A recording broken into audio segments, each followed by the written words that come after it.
Eddy Sevestre, s'il vous plaît, avec nous, voilà.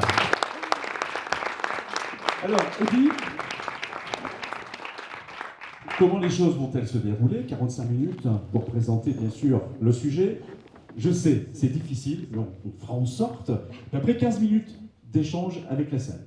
Donc vos questions, vous les notez sur un petit bout de papier. L'occasion de vous rappeler aussi que vous avez reçu un petit questionnaire également à remplir, que vous remettrez à la fin. Comme ça, vous resterez toujours informé des suites données à cette soirée ou d'autres réunions qui seront organisées dans les futurs mois. Et bien sûr, Eddy, donc, qui maintenant va vous présenter la problématique avec son regard de scientifique, avec son regard de glaciologue. Elle, contrairement à je dirais, peu de personnes, je pense, dans cette salle, en tout cas, j'en fais pas partie, on n'a jamais touché la banquise, on n'a jamais touché, bien sûr, les icebergs, on n'a jamais touché ces glaciers de près, ces glaciers qui sont là-haut. Vous les voyez, vous les observez, vous analysez, il y a des constats qui sont faits. On va parler du glacier, vous allez en parler, le glacier, l'eau, la fonte, les glaciers, l'avenir des glaciers, le rôle des glaciers dans l'écosystème, le rôle des glaciers par rapport à nous, au présent, aux générations futures. Et puis, il y a des solutions, il faut accélérer, on va bien sûr parler de tout ça. Et maintenant, direction l'Alaska. L'Alaska, c'est pas très loin d'ailleurs, c'est pas très loin, c'est juste à côté du détroit de Bering. Direction l'Arctique, l'Arctique que les Grecs avaient trouvé bien avant nous, puisque Arctique vient de Actos, c'est ça qui veut dire ours. Merci. Bon, bonsoir tout le monde, écoutez, je suis absolument ravie d'être ici ce soir. Je suis très touchée en tout cas pour votre invitation. On voit que les choses bougent, les choses sont en train de bouger vraiment dans la bonne direction ici et continuer quoi. En tant que scientifique, d'entendre toutes les nouvelles qui ont été annoncées ici, ça nous réjouit parce qu'aujourd'hui, certes, l'urgence elle est totale. On est vraiment dans une urgence climatique et c'est vraiment en travaillant ensemble, en travaillant main dans la main, avoir un esprit constructif, collaboratif, qu'on va y arriver. Alors voilà, je suis glaciologue, je vais vous parler des glaciers certes pendant 45 minutes, je vais essayer de respecter le temps. Mon objectif, c'est vraiment de vous faire comprendre à quoi ça sert les glaciers, d'ici ou d'ailleurs, là où on en est en ce moment au niveau du changement climatique et pourquoi il faut agir. Voilà, si on remplit ces 3 cases-là, je pense que j'aurai fait mon travail. Alors, je viens de pas très loin d'ici, hein. Je suis née à Annecy, j'ai grandi dans un petit village des Bauges qui s'appelle Gruffy, je ne sais pas si vous connaissez, l'entrée du parc naturel régional des Bauges. Et depuis que je suis toute petite, moi j'adore la nature. Et je pense que comme vous, ici, ben on l'aime cette nature, quoi. On adore ces montagnes. Quelle chance d'avoir accès à une nature au pas de notre porte, finalement. C'est un privilège, quoi. Et quand j'étais toute petite, je pense que je ne me rendais pas tout à fait compte de la chance que j'avais. Et maintenant que je retourne à Gruffy voir mes parents, voir ma petite grand-mère de 98 ans, je me rends pleinement compte de la chance que j'ai eue de pouvoir grandir dans un écosystème aussi préservé et aussi merveilleux que les Alpes. Et voilà, quand on est dans un environnement comme ça, on ne peut que tomber amoureuse de ces montagnes. Et quand j'ai eu 17 ans, j'ai eu une rencontre déterminante dans ma vie. J'ai rencontré un guide de haute montagne, alors un guide suisse, on ne peut pas tout avoir, un guide de Verbier, et il m'a dit, écoute Heidi, tu sais, il y a des gens, on les paye pour étudier les glaciers. Pourquoi est-ce que tu ne deviendrais pas glaciologue? Et je me suis dit, bah ouais, ça a l'air plutôt sympa comme métier. Après tout, ça me donnera une bonne excuse pour rester en montagne, et c'est ce que j'ai décidé ainsi de faire. Et le tout premier glacier que j'ai étudié, alors c'était pas Saint-Sorlin, c'était un glacier là aussi en Suisse qui s'appelle le glacier du Trian, qui est à côté du col de la Forclaz, glacier du massif du Mont-Blanc. Et c'est un glacier dans les années 1890 qui était un pilier de l'économie de la région. Ce qui est assez fou, c'est que le glacier il était tellement gros, vous pouvez voir, il est tout gonflé, il avait vraiment une forme de patte d'ours à l'époque. C'est un glacier où on allait miner des blocs de glace. Et ces blocs de glace, qu'est-ce qu'on en faisait? On les envoyait de Paris à Marseille, tout au travers de la Suisse, pour conserver la nourriture. Et moi, quand j'ai étudié ce glacier, c'était un petit peu après, c'était dans les années 2010. Et voilà à quoi ressemble le glacier du Trian aujourd'hui. La photo est prise exactement du même endroit. Et ce que vous voyez ici, c'est ce que vous savez déjà tous ici dans cette salle, c'est que ces glaciers changent, que ces glaciers, ce sont les meilleurs baromètres du climat. Quand le climat il est froid, qu'il y a plein de neige comme à gauche, les glaciers sont très contents. Lorsque le climat se réchauffe et que la quantité de neige change, forcément les glaciers réagissent très très vite au changement climatique.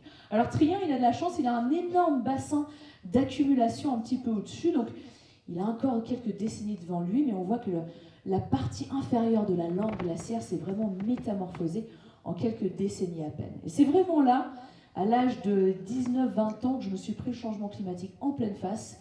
Moi, je voulais étudier les glaciers simplement parce que c'était sympa, ça me permettait de rester dans un environnement merveilleux. Et bien c'est là où on se rend compte à quel point finalement ce paysage il est en train de changer et que ce paysage, on en a encore bien besoin aujourd'hui. Alors j'ai quand même mis des photos des glaciers de par chez vous. Vous avez justement, monsieur le sous-préfet, vous avez cité le glacier de Saint-Sorlin. Vous pouvez en être fier parce que c'est vrai que c'est une des plus longues séries de mesures que l'on a au monde des glaciers depuis les années 1950. C'est très rare. Imaginez toute l'équipe de glaciologues et de se relayer pour qu'il y ait sans interruption des mesures qui soient faites sur ce glacier. C'est très important, il est tout en haut.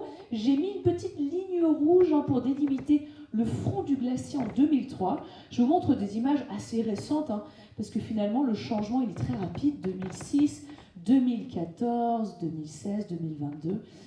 Les changements, on les voit. Il n'y a pas besoin d'aller à l'autre bout du monde pour se rendre compte que le changement climatique, il est pleinement en marche dans nos régions. Et nous sommes ici dans les Alpes, sur la ligne de front du changement climatique. Il faut vraiment qu'on le comprenne. Les Alpes se réchauffent aujourd'hui 2 fois plus vite que le reste de notre territoire national. Alors, les fautifs, c'est déjà en grande partie les émissions de gaz à effet de serre qui sont liées aux énergies fossiles que l'on brûle. Alors les énergies fossiles, heureusement qu'on les a eues jusqu'à maintenant. Elles ont quand même permis de développer toute notre civilisation, mais aujourd'hui, on le sait pleinement que l'on ne peut plus continuer sur ce chemin-là, parce que plus on les brûle, plus ça émet de gaz à effet de serre et plus ça change notre climat. Et notamment, alors en petite partie, ça affecte directement ces glaciers. Et le glacier de Saint-Sorlin, voilà, quand on met c'est pratiquement 70 ans de mesures bout à bout. Voilà ce que ça donne. Alors voilà, il n'y a pas besoin de faire des doctorats en glaciologie pour lire une figure comme ça. C'est très simple, plus c'est rouge, plus on a une perte de masse du glacier. Alors là, il n'y a pas 2022, bien sûr pas 2023, mais 2022, comme vous l'avez dit, monsieur le sous-préfet, a vraiment été une année à marquer au fer rouge. Ça a été vraiment une année extraordinaire, pas dans le bon sens, pour les glaciers. Alors les glaciers, c'est très beau, c'est joli, j'aime randonner dessus, mais ça sert à quoi, un glacier? C'est une question à poser finalement. À quoi ça sert un glacier? Et là, vous avez la belle mer de glace, ou du moins ce qu'il en reste tout au fond de cette petite vallée. La mer de glace qui est vraiment devenue le symbole du changement climatique chez nous en France, et au-delà, c'est notre plus grand glacier en métropole française. On a quelques autres petits glaciers proches de l'Antarctique aussi. Alors, à quoi il nous sert la mer de glace? À quoi il nous sert le glacier de Saint-Sorlin? Ben voilà, à tout ce que vous voyez ici. Alors, c'est simple un glacier, c'est vraiment pas compliqué. Pendant l'été, on s'attend à ce que le glacier fonde. C'est tout à fait normal qu'un glacier perde de la neige, de la glace pendant l'été. Ce qui est normal, c'est la quantité aujourd'hui d'eau que l'on reçoit de ces glaciers. Alors, c'est de l'eau douce, ça c'est plutôt pas mal. En fait, ces glaciers ils sont nés par l'accumulation de la neige, tout simplement. Donc voilà, c'est de la neige compactée, de la neige fondue. Et cette eau, ici en France, ici dans cette région, on l'utilise pour plein de choses. Alors, on l'utilise déjà pour produire de l'électricité. Il faut regarder au niveau des Alpes françaises la quantité de barrages qu'on a installés, la quantité de barrages qu'il y en a ici dans cette vallée. C'est génial, c'est de l'énergie propre, c'est de l'énergie verte. Et ces glaciers amènent en partie de l'eau qui va aller dans ces barrages. Il y a aussi la fonte de la neige, il y a aussi la pluie, bien sûr, mais on a besoin de ces glaciers pendant l'été. Pendant l'été, les glaciers perdent de l'eau qui va aussi servir à l'agriculture. Et il suffit de regarder un fleuve comme le Rhône, qui est connecté à tous les glaciers des Alpes.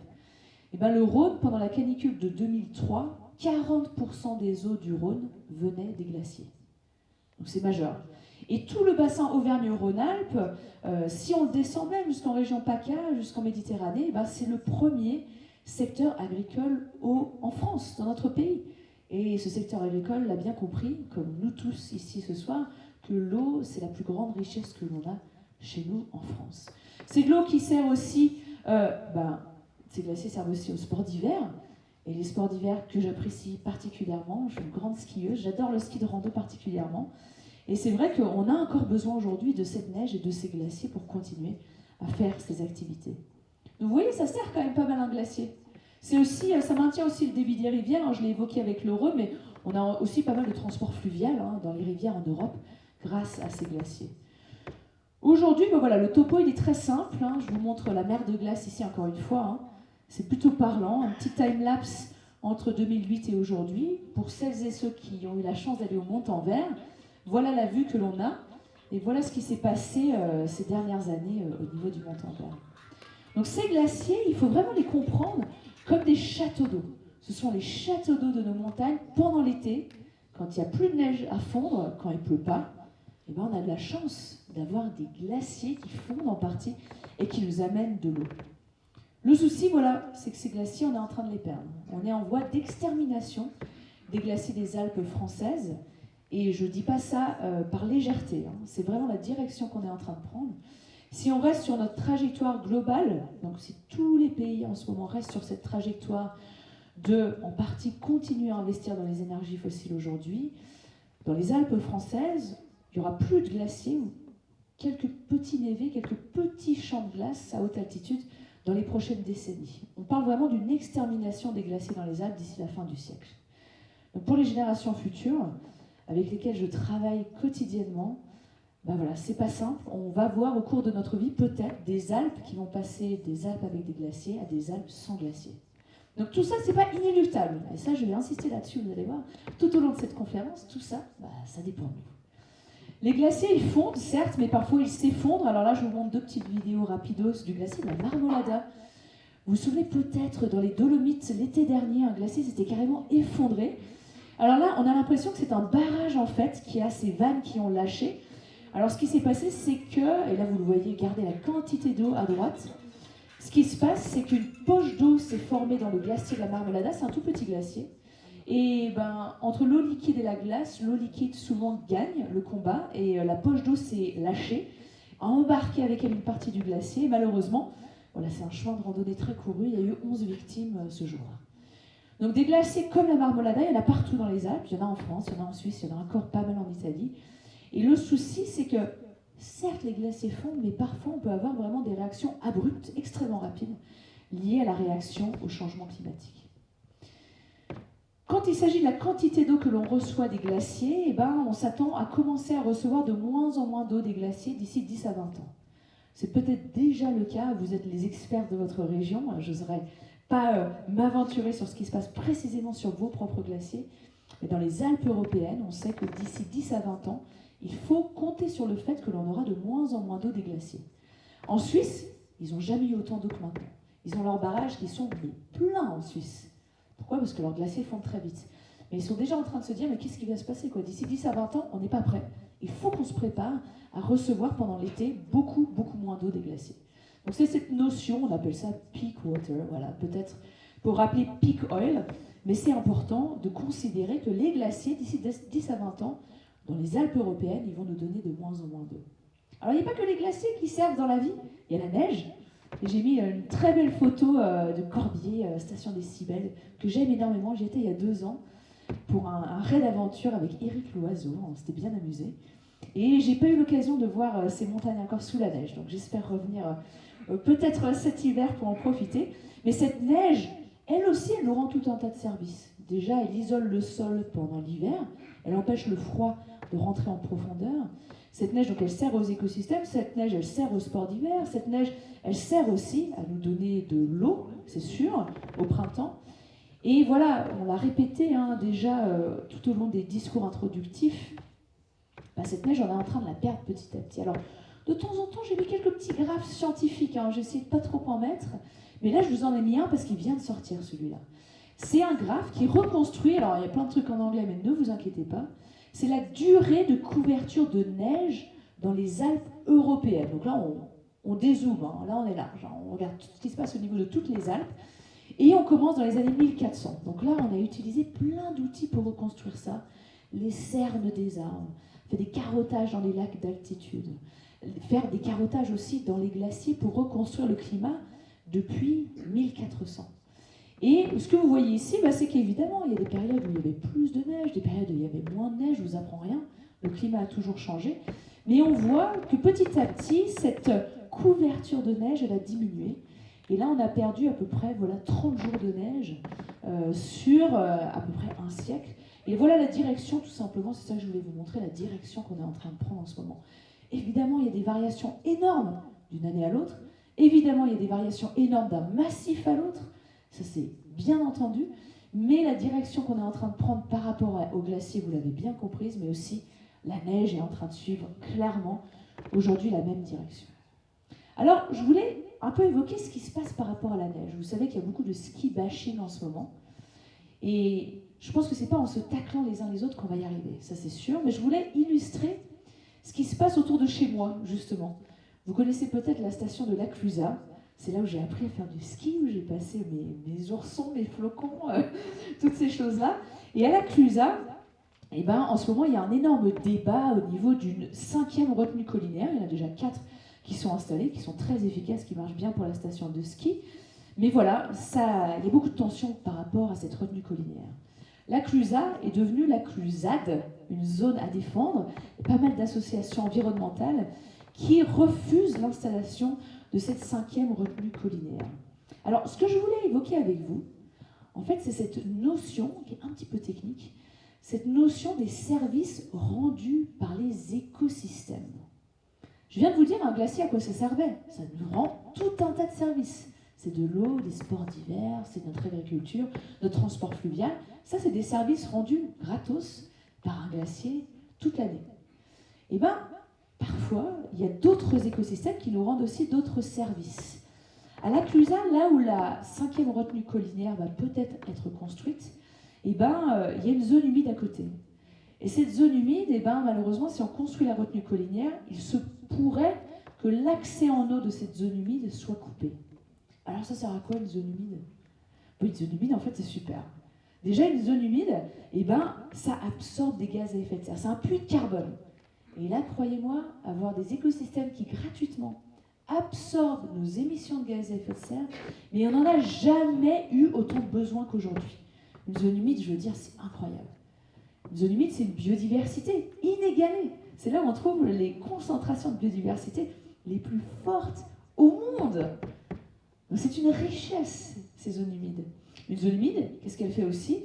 C'est qu'elle est une véritable éponge. Donc elle va absorber l'eau de la fonte de la neige, de la fonte des glaciers. Alors il n'y a pas de glacier autour de La Clusaz, j'ai eu beau chercher. Elle va prendre l'eau de la pluie, elle va la filtrer, elle va la redistribuer gratuitement toute l'année. C'est dingue, quoi.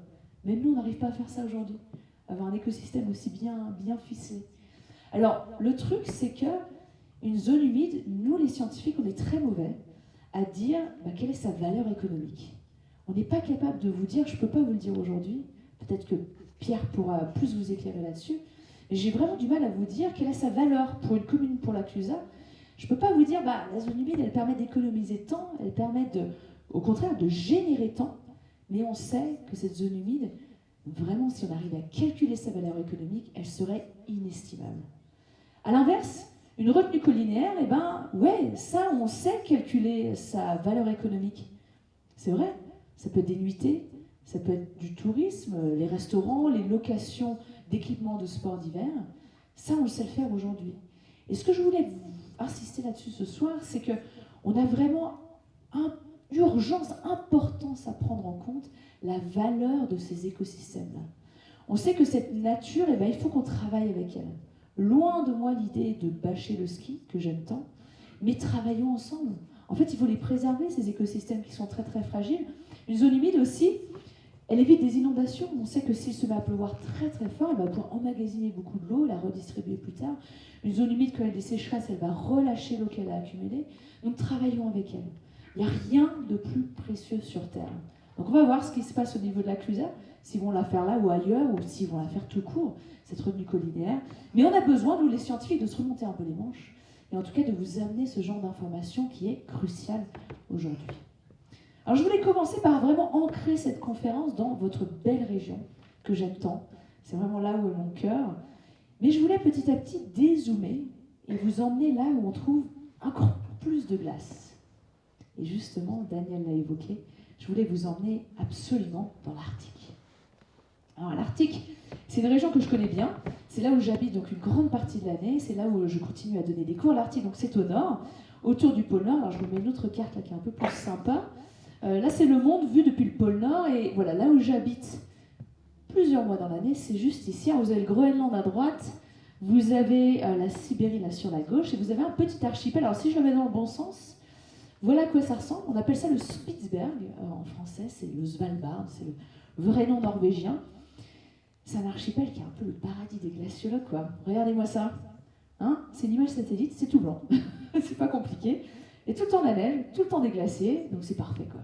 Pour nous, de passer du temps là-haut, ça nous permet vraiment de comprendre ce qui se passe dans cette région, à 4000 km d'ici, à quelle vitesse les glaces sont en train de réagir, et surtout, ça nous permet de comprendre, en fait, ça nous sert à quoi l'Arctique quand on habite en France, quand on habite ici à Saint-Michel?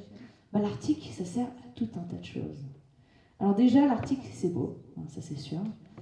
C'est plutôt des écosystèmes sympas. Donc là où j'habite, dans la petite ville de Longyearbyen, il y a 2500 habitants, 3000 ours polaires, donc c'est sympa.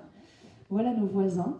On est là-bas chez eux, ça c'est très clair. Il n'y a pas de population autochtone, donc c'est vraiment complètement artificiel, historique, que l'humain soit allé utiliser les ressources du Svalbard, c'est pas très longtemps. Mais il faut bien comprendre, on est là-bas chez eux, l'ours polaire, Ursus maritimus, c'est un animal marin. Voilà, et c'est un super bon nageur, il a des pattes comme ça, je ne vous dis pas, bien sûr qu'il nage bien, il a des véritables palmes. Et là, l'ours polaire, vous voyez, il est entouré de banquise, cette banquise qui est cette glace de mer, donc la glace qui se forme sur l'océan glacial arctique. Et c'est un animal mais c'est un génie en quelque sorte, un ours polaire. C'est l'animal le plus adapté à ces conditions-là. L'ours polaire, s'il fait 5 ou 10 degrés, il a trop chaud, c'est sûr. Là, pépère, là, il est à l'aise. Et à chaque fois qu'on a la chance de voir des ours polaires, c'est un petit miracle, quoi. On n'en croise pas tous les jours, heureusement. C'est sûr, quand on en croise sur le terrain, alors c'est très sympa sur les photos, c'est beaucoup moins sympa quand on est à quelques centaines de mètres d'un ours. Mais voilà, c'est un miracle de les voir. Et c'est des ours qui sont très intelligents et qui s'adaptent très très vite au changement. Et on est en train de voir des ours polaires qui ont développé des techniques de chasse, c'est juste ces quelques dernières années. À voir s'ils vont survivre quand il n'y aura plus de banquise, mais pour l'instant, ils travaillent dur à s'adapter. Eux, comme nous, je pense. Ce qu'on trouve aussi au Svalbard, c'est la station qui communique avec les satellites la plus au nord de la planète. Il y avait Tom Cruise il y a quelques semaines qui filmait Mission Impossible, justement pile là, autour de ces petites coupoles. C'est important parce que tous les jours, les satellites passent au-dessus du pôle Nord et on a besoin de communiquer avec eux, de leur télécharger leurs données, de leur envoyer des instructions. Et c'est pour ça qu'on a un des internets les plus rapides de la planète dans notre petit village de 2500 habitants. Ça, c'est plutôt sympa. Il y a des avantages à avoir quand même des grosses industries pas très loin.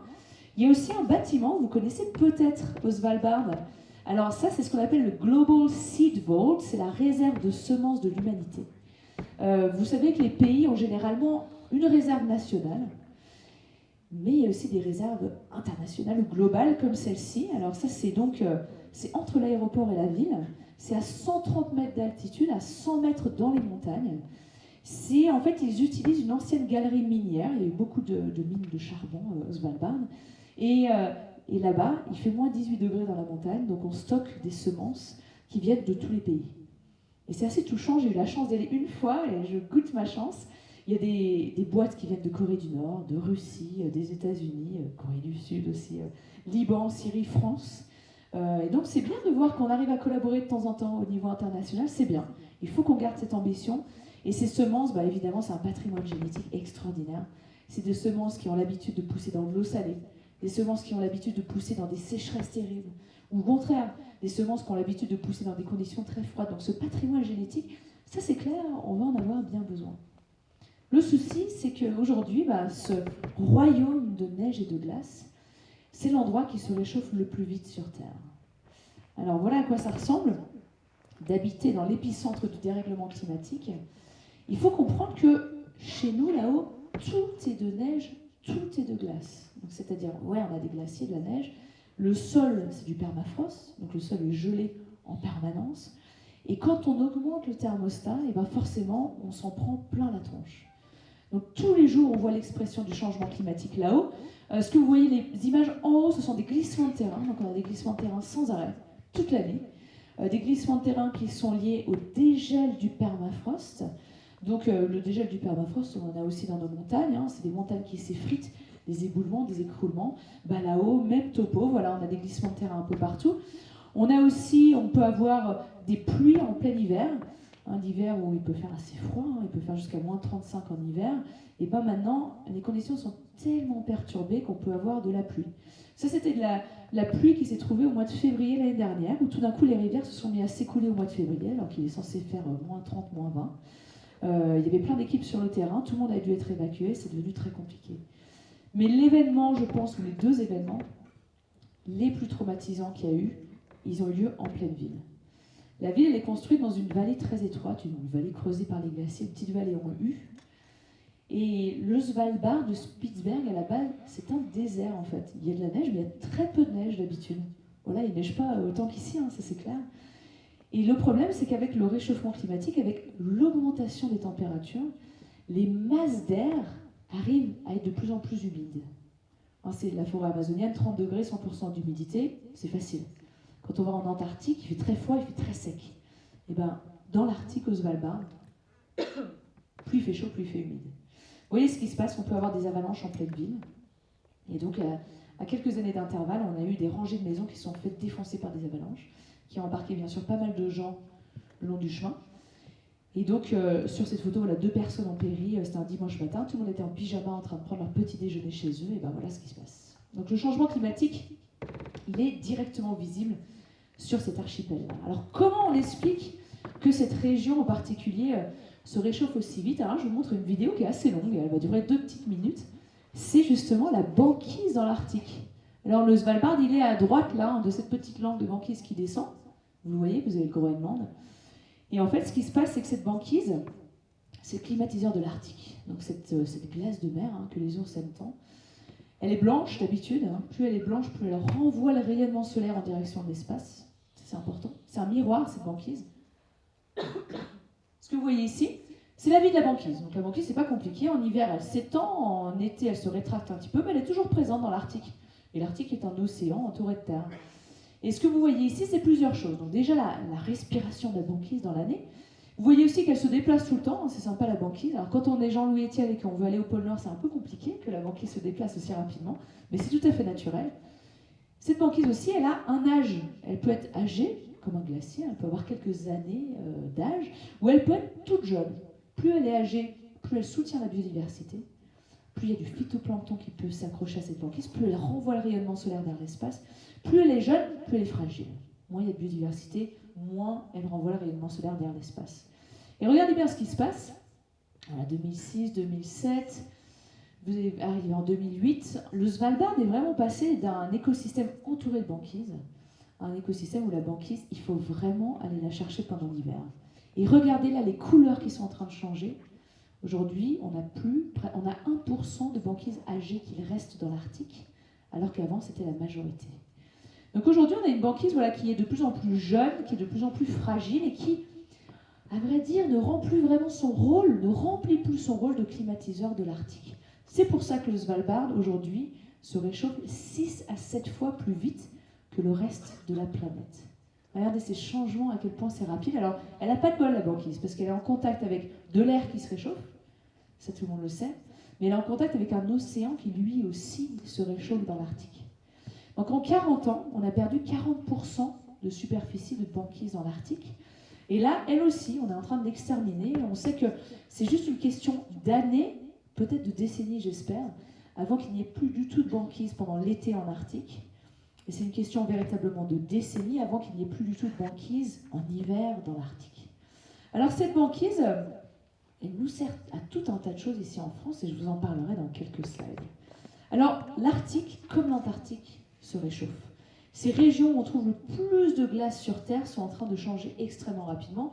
Alors attachez vos ceintures parce que là je vais vraiment passer la seconde.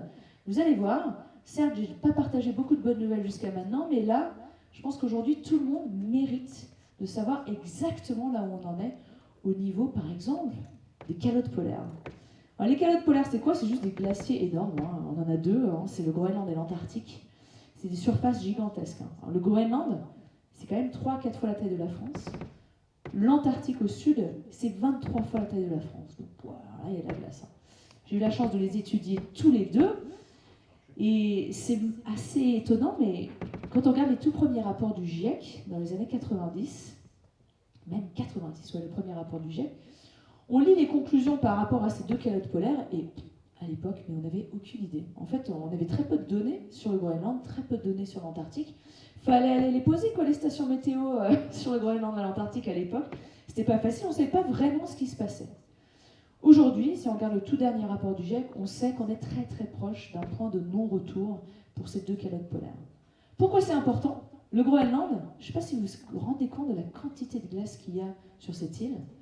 Si le Groenland perdait sa glace, c'est 6 à 7 mètres d'élévation globale du niveau des océans, donc partout sur Terre.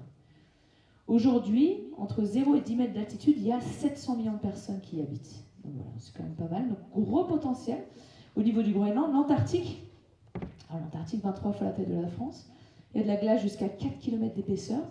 Si l'Antarctique venait à perdre sa glace, c'est 58 mètres d'élévation potentielle du niveau des mers. C'est quand même énorme, quoi. Donc même si on perd une toute petite partie du Groenland, une toute petite partie de l'Antarctique, de l'Antarctique, bah, en fait, on va très vite le sentir, quoi. Donc qu'est-ce qui se passe? Je vous mets un petit time-lapse. Aujourd'hui, on sait que ces calottes polaires, elles réagissent très vite au changement climatique, notamment le Groenland, beaucoup plus vite que l'Antarctique, tant mieux pour l'instant, on croise les doigts. Le Groenland est vraiment le champion du monde de l'élévation du niveau des océans aujourd'hui. Il rejette des centaines de milliards de tonnes de glace dans l'océan chaque année. En fait, c'est un peu comme s'il rejetait 2 fois tous les glaciers des Alpes dans l'océan chaque année, le Groenland. Il fait ça chaque année en ce moment. Ça s'accélère, plus les couleurs elles sont rouges, orange, plus il y a de la perte de glace. Ce qui est intéressant en Antarctique, c'est un peu comme au Svalbard, c'est qu'avec le réchauffement climatique, par endroits, il y a plus de neige qui tombe. Donc vous avez des petites zones bleues où là, il y a plus de neige qui tombe, ce qui n'est pas forcément une bonne nouvelle, parce que si on fait les plus et les moins, les gains avec la neige et les pertes avec les icebergs qui se décrochent avec la fonte, et ben les deux en fait perdent beaucoup plus de glace qu'ils n'arrivent à se recharger en neige pendant l'hiver.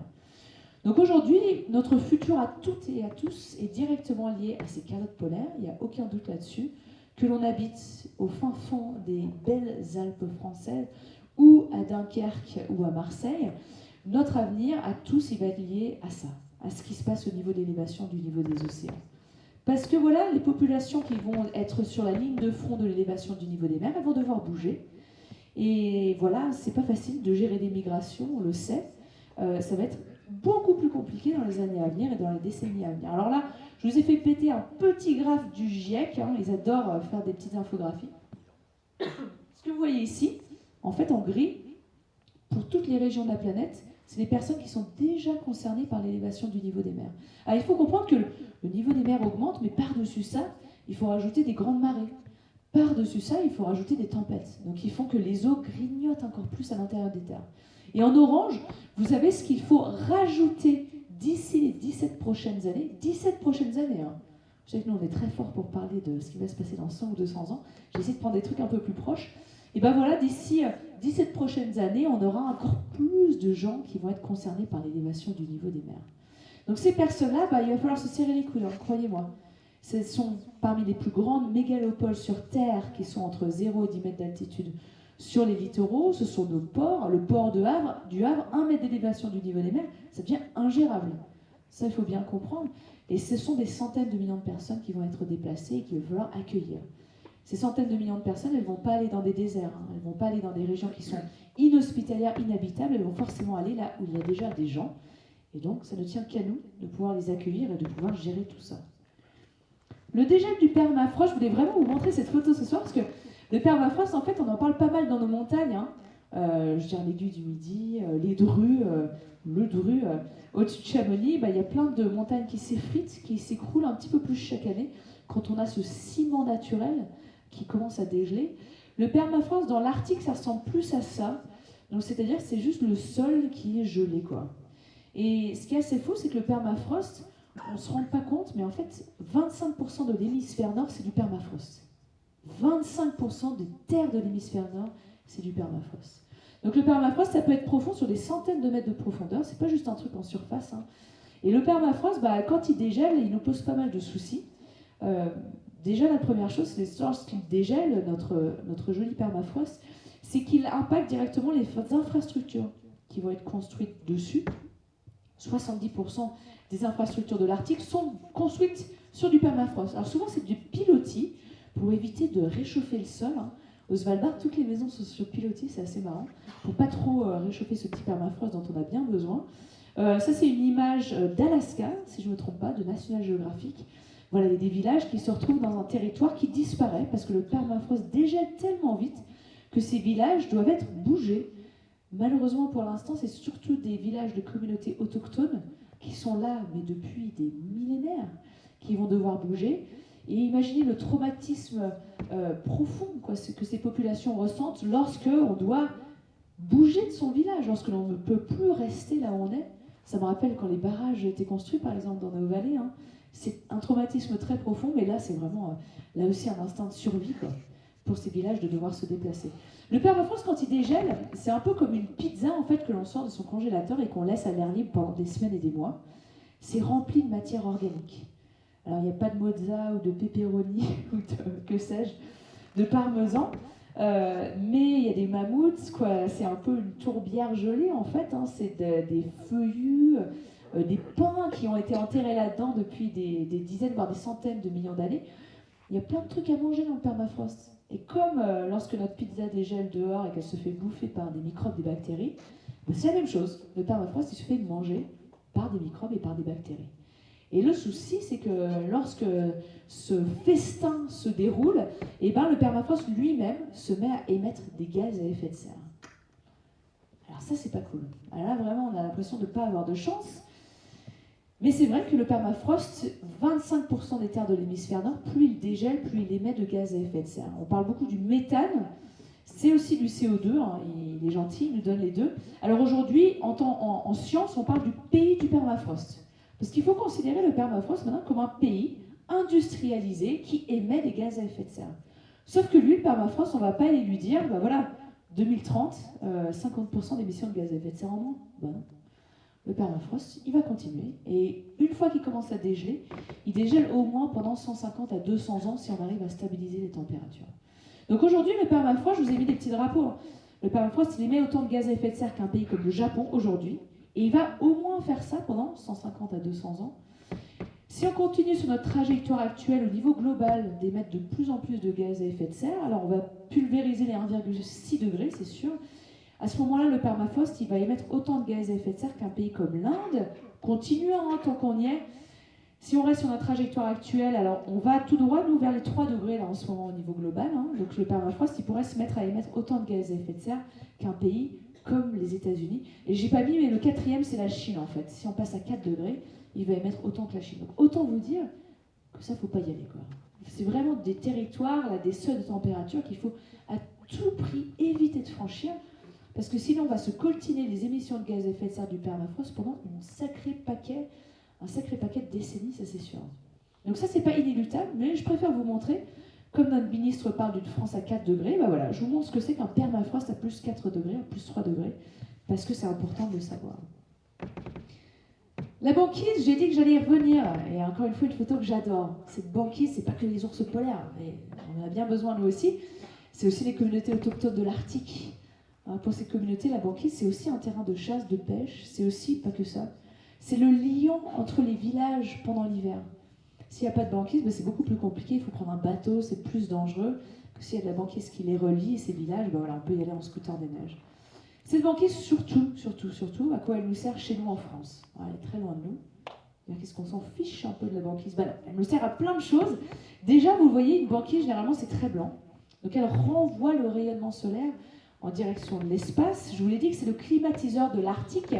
Et quand l'Arctique il est froid, quand l'Arctique il est glacé, gelé, quand il y a plein de banquises, et ben, il y a des vents qui entourent l'Arctique. Vous le voyez ici sur cette image, des vents qui délimitent la région de l'Arctique. On appelle ça le Polar Jet Stream, voilà, les vents jet polaires, c'est des vents à très haute altitude. Mais ça c'est important, parce que si l'Arctique il n'est pas gelé ou glacé, voilà ce qui se passe en fait. Et ça va peut-être vous mettre la puce à l'oreille. Parce que ça, en fait, ça nous lie chez nous directement à cette banquise, directement à l'Arctique. Le problème, c'est qu'on est en train de perdre l'Arctique tel qu'on le connaît aujourd'hui, on est en train de perdre sa banquise notamment, et tous ces petits glaciers, son permafrost. Et ben, le souci, c'est que quand les écarts de température entre chez nous et l'Arctique se réduisent, et ben, les vents, ils se ramollissent, quoi, et ça part dans tous les sens. On peut avoir des grandes perturbations de grand froid chez nous qui arrivent. les gels précoces, les gels tardifs. Hein. Moi qui ai fait un lycée agricole, croyez-moi, on sait bien de quoi on parle. On peut avoir au contraire l'inverse, des périodes très très chaudes, hein, des vents très chauds qui vont venir du sud et qui vont remonter carrément jusque dans l'Arctique. Et tout ça, ça illustre le fait que ça part dans tous les sens en ce moment, que le climat il est perturbé. Ça peut être du froid, ça peut être du chaud. C'est surtout des événements climatiques extrêmes. Et le changement climatique, c'est pas juste le thermostat qui monte d'année après année. Ce qui casse une économie, ce qui casse une société, c'est ce qui se passe en ce moment. C'est des événements météorologiques extrêmes. Et ça, on le sait, plus on perd la banquise, plus on perd le permafrost, plus on va se coltiner des événements météorologiques extrêmes de plus en plus fréquemment, avec une magnitude de plus en plus importante. Donc là, je pense qu'on s'est pris des bons rappels à l'ordre, mais au niveau mondial, hein, pas que chez nous en France. On est tous assez, je pense, traumatisés de ce qui s'est passé dans les Landes en France l'été dernier. On a une bonne sécheresse, là, quand même, une grande partie de la France qui est encore sous le coup de la sécheresse en ce moment. À l'inverse, on se tape des inondations de dingue. Les précipitations sont réparties d'une façon complètement différente aujourd'hui. C'est pas que, voilà, on a des pluies assez régulières. Maintenant, quand il pleut, parfois, ça pleut des trombes.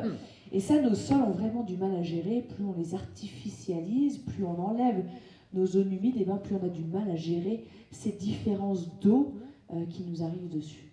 Donc tout ça, voilà, c'est lié en grande partie à ce qui se passe chez nous en France, à ce qui se passe de façon très très lointaine dans l'Arctique. Une autre façon de l'illustrer, et on pose souvent cette question, et le Gulf Stream Heidi, ouais, c'est une super question, n'empêche. Parce que finalement, avec cette carte, c'est les courants océaniques, vous voyez que tout est lié, quoi.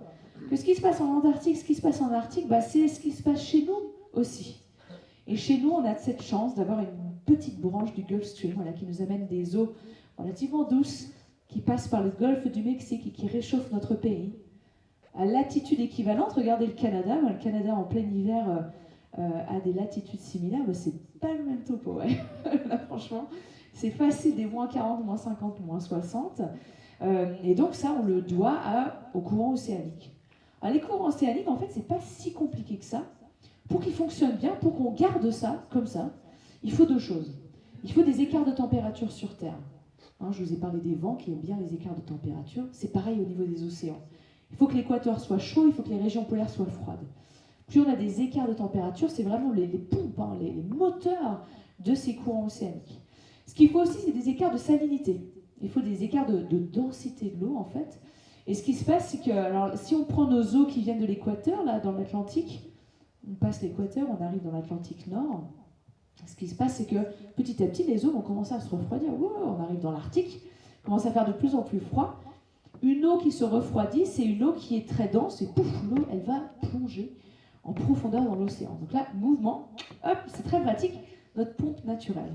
On a autre chose qui va accentuer ce mouvement de passer d'eau de surface, vous voyez en rouge, à des eaux bleues en profondeur, c'est la salinité. Et en Arctique et en Antarctique, quand la banquise se forme, elle recrache du sel. On peut pratiquement manger la glace de banquise, je ne recommande pas, mais elle expulse les cristaux de sel, et donc ça balance énormément de sel dans les eaux au niveau des régions polaires. Et quand on rajoute du sel dans l'eau, ça l'alourdit, et pareil, l'eau retombe en profondeur. Et aujourd'hui, on a vraiment besoin de ça, écart de température, écart de salinité, pour que ça fonctionne.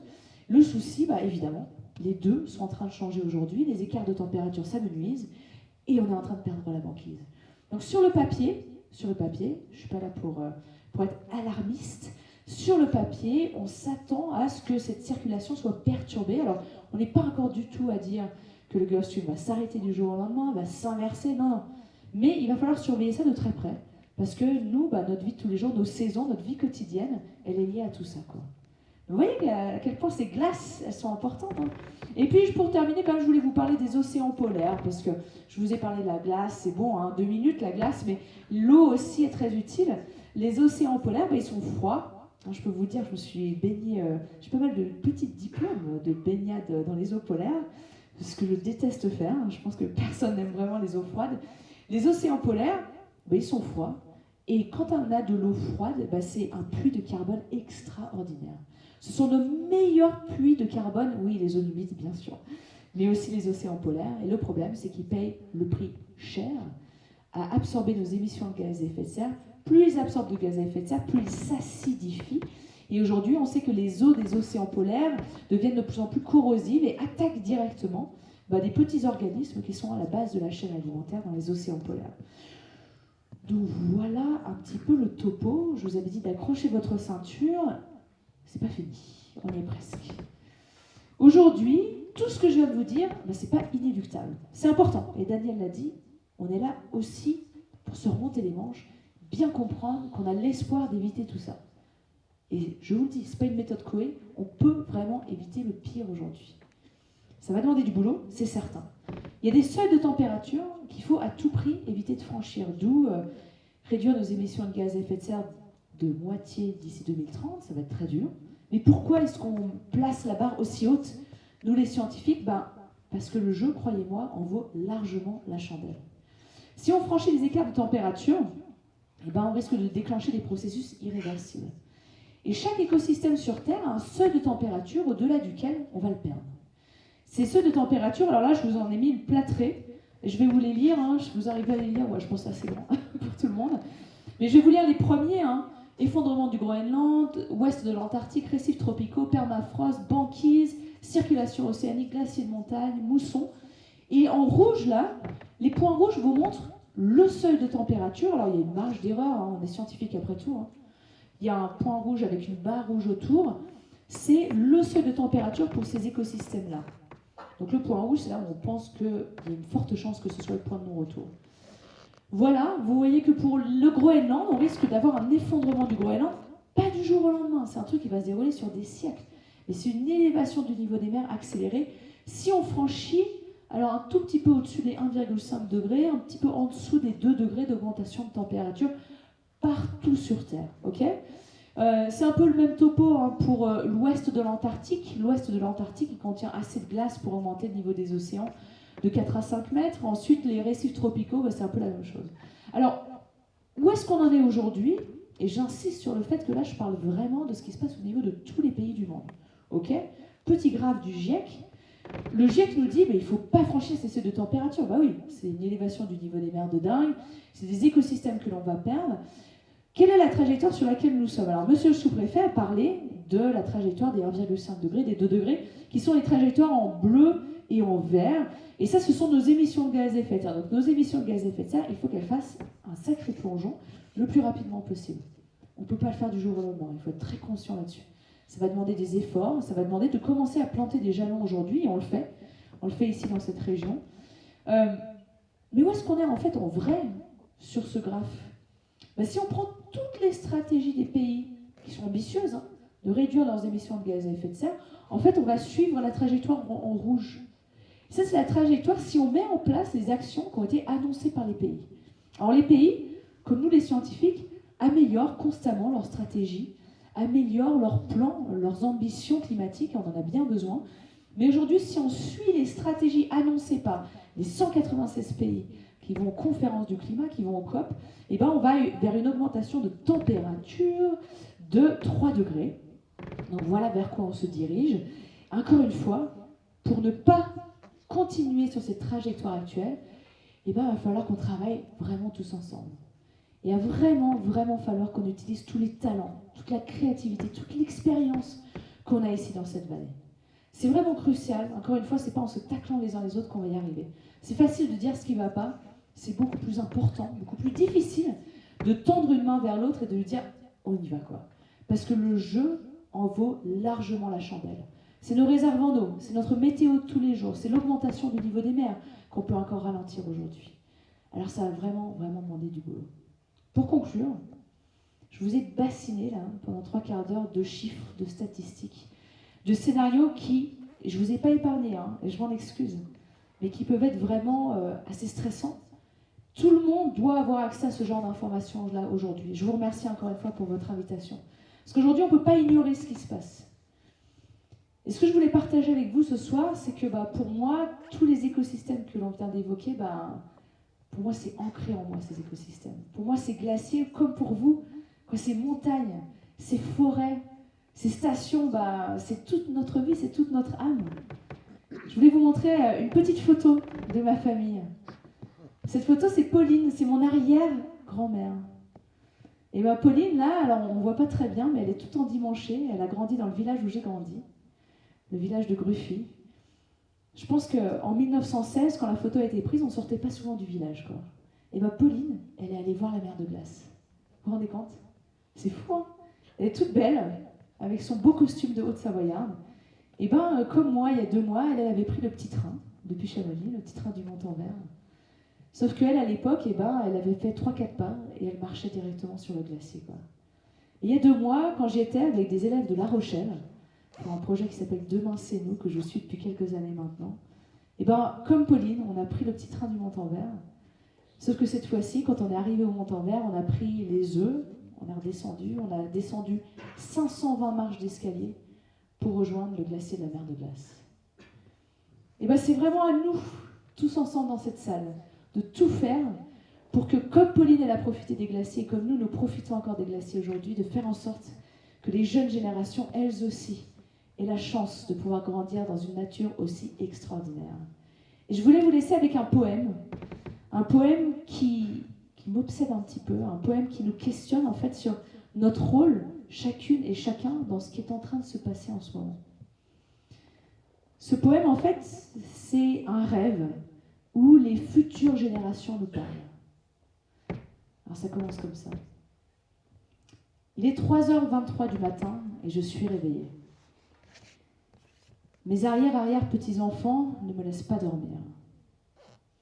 Dans mon rêve, mes arrière-petits-enfants me demandent « Mais qu'as-tu fait alors que la planète était saccagée? Qu'as-tu fait quand la Terre s'effondrait? T'as sûrement fait quelque chose quand les saisons ont commencé à s'en mêler, quand les mammifères, les reptiles et les oiseaux disparaissaient tous. Est-ce que vous êtes descendus dans les rues pour protester quand la démocratie était violée? Qu'avez-vous fait une fois que vous saviez? » Et cette question, il faut tous et toutes qu'on se la pose aujourd'hui. Vous êtes les moteurs, vous êtes les meilleures personnes pour changer les choses pour le meilleur, pour créer un futur désirable, pour que ces montagnes, on continue à en profiter comme on en profite aujourd'hui. Mais il faut vraiment, vraiment qu'on se pose cette question. Maintenant que l'on sait ce qui se passe, et ben qu'est-ce qu'on fait? Et je pense que Pierre va nous donner plein d'idées que l'on peut mettre en place dès aujourd'hui, ici, dans votre belle vallée. Je vous remercie.